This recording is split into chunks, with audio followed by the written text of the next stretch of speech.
Assalamualaikum warahmatullahi wabarakatuh. Jumpa lagi dengan saya Ali Mahfud di pembelajaran IPA SD dengan tema media pembelajaran IPA SD.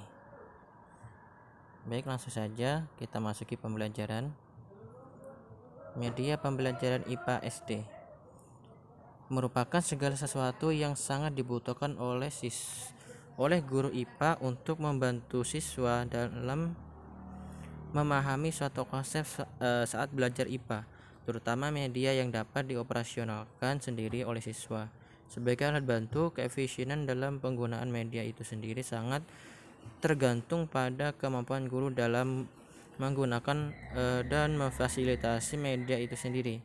Media pembelajaran digunakan untuk menggantikan sebagian besar peran guru sebagai pemberi informasi atau pemberi materi pembelajaran. Kemudian macam-macam media pembelajaran. Nah, adapun media pembelajaran itu ada dua, yaitu ada yang alami dan buatan. Sedangkan yang media pembelajaran alami merupakan media pembelajaran yang sesuai dengan benda aslinya di alam. Media pembelajaran buatan merupakan media pembelajaran yang dari hasil modifikasi atau meniru benda aslinya. Media pembelajaran yang dapat digunakan untuk membantu membelajarkan siswa SD dalam belajar IPA antara lain benda-benda konkret atau bendanya nyata. Benda konkret atau nyata adalah benda yang aslinya tanpa perubahan. Dengan menggunakan benda konkret, kualitas pembelajaran IPA siswa itu bisa berjalan dengan lancar.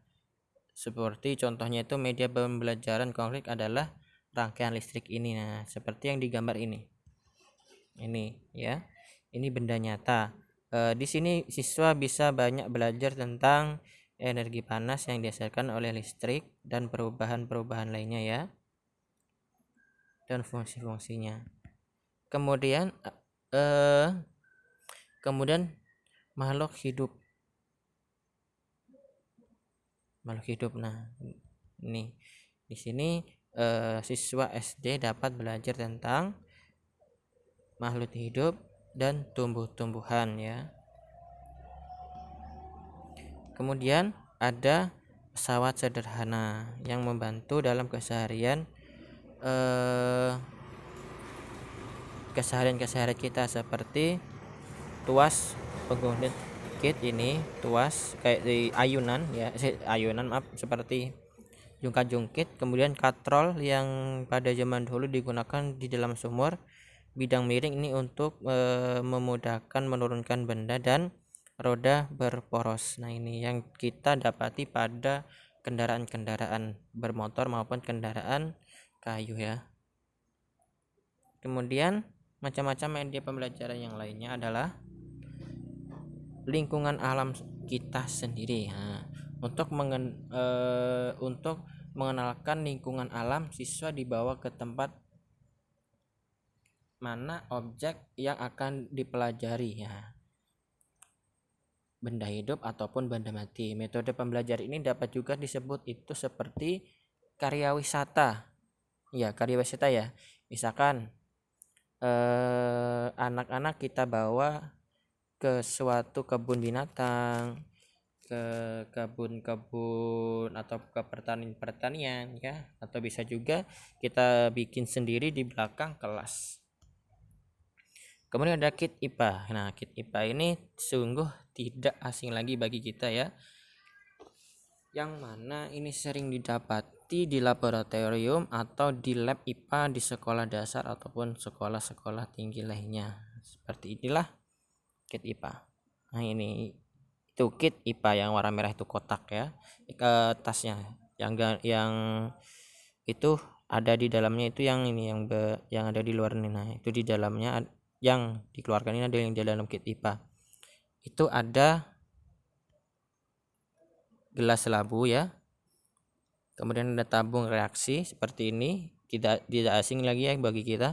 Kemudian ada corong, dan kemudian obat tetes obat yang digunakan untuk meneteskan obat pada bayi. Kemudian ada mikroskop.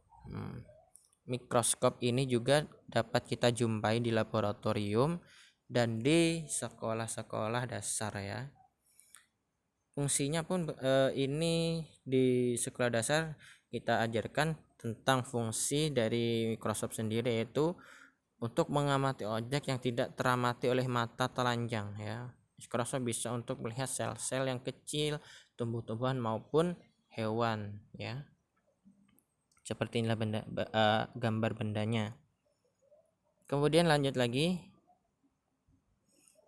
kaca pembesar.